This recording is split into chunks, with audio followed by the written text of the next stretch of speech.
શ્રી ગણેશાય નમઃ. અધ્યાય 8મો. બ્રહ્મા અને કેવડા પર શિવકૃપા. નંદિકેશ્વર ઉવાચ. સસર્જાય મહાદેવ પુરુષા કંચિદ ભૂતમ ભૈરાખ્યમ ભવો મર્યાદમ બ્રહ્મદર્પજિંધાશયા. નંદિકેશ્વર બોલ્યા, બ્રહ્માના ગર્વનું ખંડન કરવા મહાદેવે પોતાની પ્રકૃતિમાંથી ભૈરવ નામનો એક અદ્ભુત પુરુષ પ્રગટ કર્યો.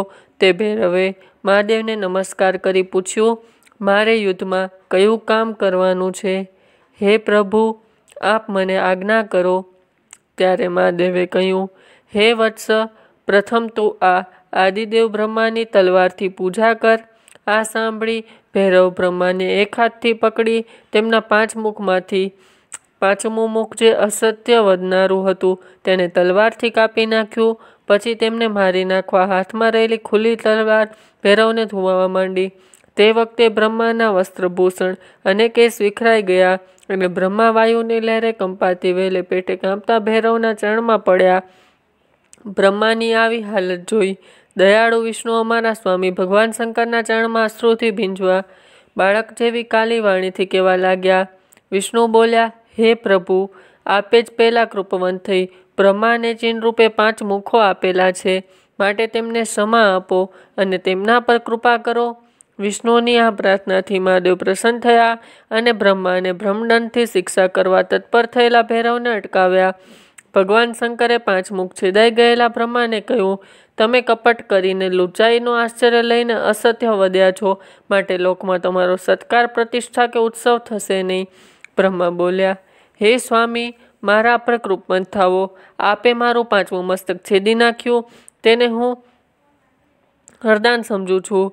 વિશ્વના કારણરૂપ સર્વ પ્રાણીના બંધુ, પર્વતરૂપી ધનુષ ધારણ કરનારા, સર્વના દોષોને સહેનારા ભગવાન, આપને મારા પ્રણામ હો. આ સાંભળી મહાદેવે કહ્યું, સજા વિનાનું આ જગત વિનાશ પામશે, માટે હે પુત્ર, તું લોકોનો ભાર ઉઠાવી જે શિક્ષાપાત્ર હોય તેને યોગ્ય શિક્ષા કર, અને હું તને જ દુર્લભ વરદાન આપું છું, તેને સહર્ષ સ્વીકાર કર. સ્રોતસ્માત યજ્ઞો તેમજ અગ્નિહોત્ર ઇત્યાદિ યજ્ઞોમાં તમે ગુરુ થાઓ. તમારા વિનાના યજ્ઞ અંગે અને દક્ષિણાઓ સહિત કરવામાં આવશે તો પણ તે નિષ્ફળ જશે. બ્રહ્માને આમ કહી પછી મહાદેવે ખોટી સાક્ષી આપનાર કેવડાના પુષ્પને સંબોધીને કહ્યું, હે દુષ્ટ, તો અહીંયાથી દૂર જા. હવે પછી મારી પૂજામાં લોકો તારો ઉપયોગ કરશે નહીં. મહાદેવના વચન સાંભળી સર્વદેવોએ કેવડાના પુષ્પને ત્યાંથી દૂર કર્યો. ત્યારે પુષ્પ નમ્રતાથી બોલ્યો, હે ભગવાન, આપને નમસ્કાર હો. આપની આજ્ઞાથી મારો જન્મ નિષ્ફળ થયો છે, તો આપ મારા પર કૃપા કરી તેને સફળ બનાવી મારા અપરાધને ક્ષમા આપો. વળી જાણતામાં કે અજાણતામાં કરેલા પાપોને આપને સ્મરણ માત્રથી નાશ પામે છે, તો મેં તો આપના પ્રત્યક્ષ દર્શન કર્યા છે, પછી મારો અસત્યપણોને દોષ કેવી રીતે રહી શકે? કેવડાના પુષ્પએ આ પ્રમાણે પ્રાર્થના કરી એટલે ભગવાને કહ્યું, મારાથી બોલેલું ફરાય નહીં. હું સત્યવતથી ઈશ્વર છું. મારાથી તને ધારણ નહીં કરાય, પરંતુ મારા ભક્તો તારો સ્વીકાર કરી તારો જન્મ સફળ કરશે. તને માત્ર મારા પર રહેનારા ચંદરવા તરીકે સ્થાન મળશે.